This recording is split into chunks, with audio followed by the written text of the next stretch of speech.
Australians, there are many things that bring us together, regardless of where we live. It's part of our nature. And at the end of the day, it's good to know that we can also rely on each other in times of trouble.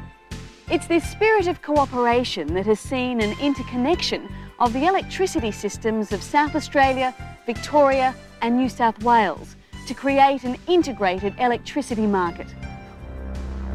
Such a market means many economic benefits and could reduce the need for expensive new power stations and lead to cheaper electricity for consumers. Now the Commonwealth, Queensland and New South Wales governments have agreed that preliminary work should begin for the interconnection of Queensland to this system. This link would be provided via a new power transmission line known as Eastlink.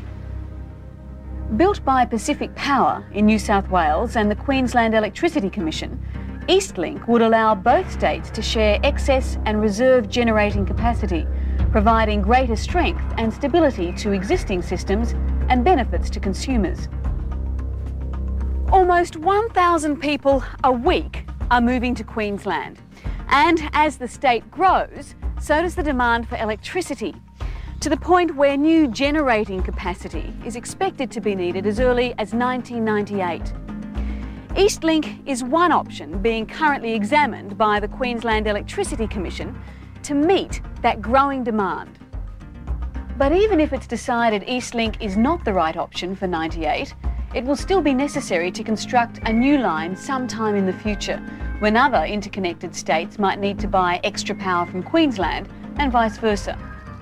In the interests of good land use, property owners and residents should know in advance exactly where such a major transmission line will be located.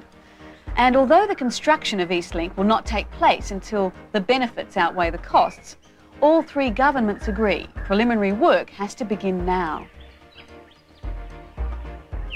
It's proposed Eastlink will run from a new QEC substation at Springdale, near Gatton in southeast Queensland, to Armidale in the New England region, where a suitable electricity substation already exists. Between these points, a number of preliminary corridor concepts have already been developed using satellite photographs, maps and general local information. The initial aim is to identify a number of corridor options that avoid costly physical obstructions and offer minimal impact on people, land use and the environment.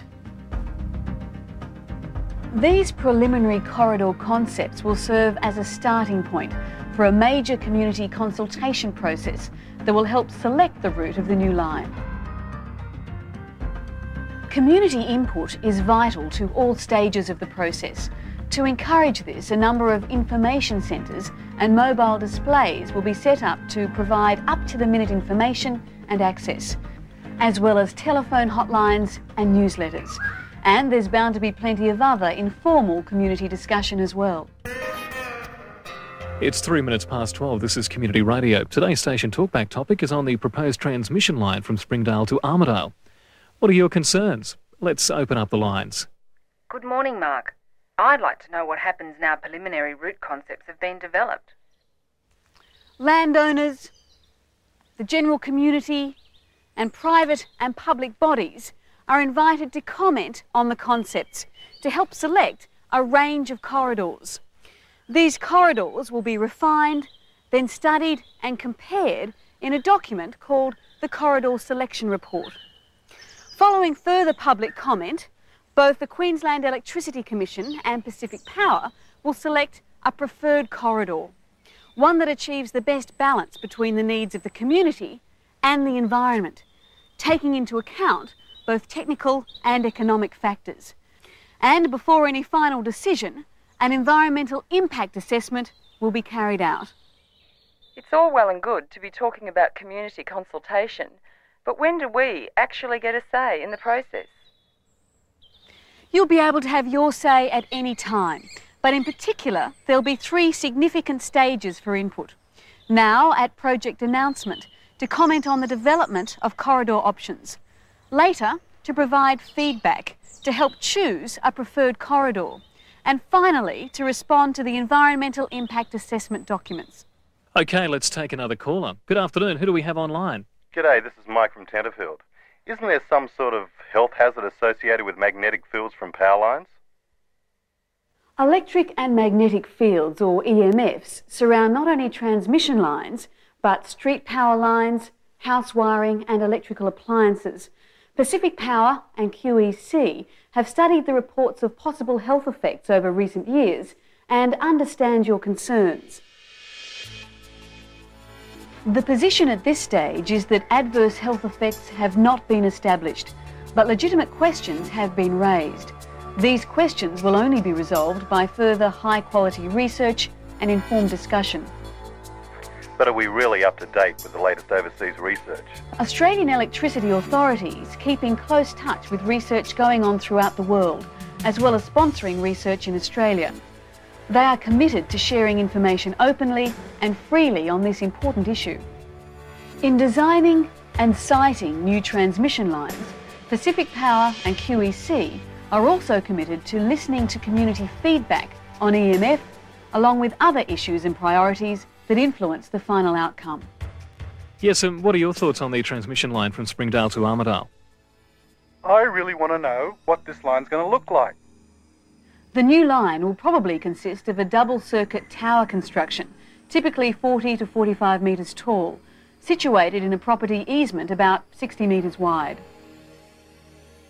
As part of the project's development, designs are being worked on to ensure the line will blend in with its local environment and minimise impact. You're obviously going to build on people's land. What compensation will we get, and how will we know this is fair?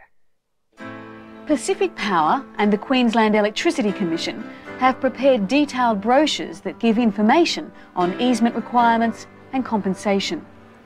These will be available over the counter or by calling the various hotlines. Usually there's no need to purchase land, just an easement or right-of-way. This allows access to maintain the line and involves some restrictions such as building within the easement. Any landowners will be fairly compensated for inconvenience or loss in accordance with well-established guidelines. Thank you for your calls. Remember, for official communication, QEC and Pacific Power have provided hotlines, newsletters and community information centres. Check out the one in town and remember to have your say in the route selection process, because your input could make all the difference. This is Community Radio 2AD. What are the things every community needs? Roads and transport, essential services, telecommunications, reliable and affordable power. The sort of infrastructure that doesn't have to stop at a border. At a local level, it means we can respond better when needs change over time. Eastlink will be another link in the creation of an integrated electricity market that will allow benefits for all. The bottom line is more competitive businesses, enhanced export potential and reduced energy costs for all electricity users. In that respect, we all have a stake in the final outcome.